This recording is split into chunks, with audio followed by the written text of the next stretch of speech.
Hello, my name is Fraser Simons. This is my channel, Springboard Thought. Today I'm talking about a Giller Longlisted book, Casey Platt's Dream of a Woman, which is a little bit weird in dimension like some of the other books actually. For instance, this is probably the normal format for a paperback, and this does not quite match up. This is a short story collection by a trans author centering trans women. Some of these stories are interconnected, some of them are not. What it does very smartly, in my opinion, is for the longest short story, it breaks it up into 3 or 4 parts and then intersperses it throughout it after you get 2 or 3 stories in, and it creates like a through line. And so if you get to a story that you're not particularly too interested in, or it's a little short and a little maybe incongruent with some of the other things happening, it's no big deal. It just happens to be right afterwards have a through line with that one story, which is sort of egged to fully realized trans woman. So in that way, you get the full story of one person, and then you get snapshots of other people, but some of them do connect in surprising ways from time to time. This is a contemporary work. I wouldn't classify it as literary fiction. The prose are really accessible. You're not going to be hunting for words in your dictionary, but you're also not going to be really bored going sentence by sentence or paragraph by paragraph level. It's clearly aware of the cadence that it's producing, and it's formatted to be as approachable as ever. But the best thing about this collection, in my opinion, it's not concerned with like oppression Olympics or with having to sort of show trans women specifically in pain in order to elicit sympathy from the reader. Instead, all of these stories are just really organic. They're very natural. They fit into both big town Toronto life as well as really claustrophobic small town life. They're just people trying to live their lives. They're either questioning, or they're out, or they're not quite out, they're transitioning. There's a whole bunch of different elements and snapshots, and it makes it very like cohesive, comprehensive, very easy to get invested in a particular story, even though it's not particularly invested in typical conflicts. And the conflicts themselves are really eclectic. It'll be stories where the transgender woman as well as her partner, for instance, will both be at fault for a particular interaction and how it makes the trans woman feel and how it makes the cis woman feel as well. And so it's not after school special in a way. It's not trying to educate you on specific issues and beat you over the head with that kind of stuff. It, again, just feels very normal and natural for these people to be discussing this thing, and they discuss it in a way that isn't sort of like the author breaking the fourth wall and looking at you. I thought that was very well handled, and like I said, when there wasn't a story that fully connected with me, right after it would be that through line. And I haven't read a short story collection that did that, and I think it's very smart and very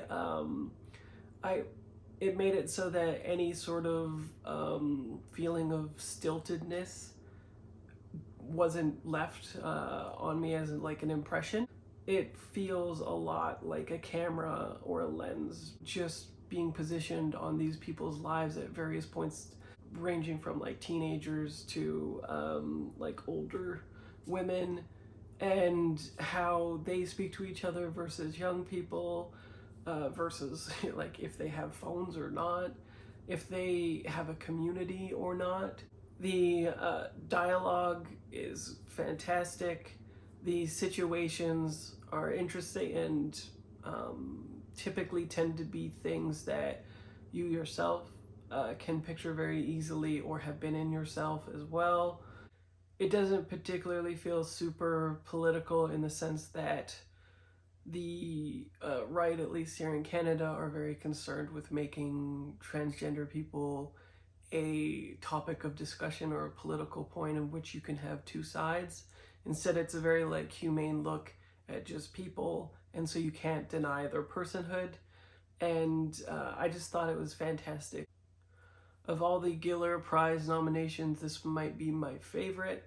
I gave it 5 stars. It was a 4.5 rounded up because I tend to like more literary prose and diction, but I mean, it makes sense for a collection like this to be constructed and marketed exactly as this is. The cover seems a little bit odd. I didn't find a place in the fiction where it particularly evoked this image. There was a passing sort of comment between two friends that might have sort of sprung from it, but overall it seems odd. Like, it seems like maybe if I saw it in a store, I might think it was like a horror collection or something like that, or I don't know, certainly not a contemporary. So I'm really glad that this got a nomination. Hopefully it was spotlighted. I'm definitely going to be picking up other books by this author.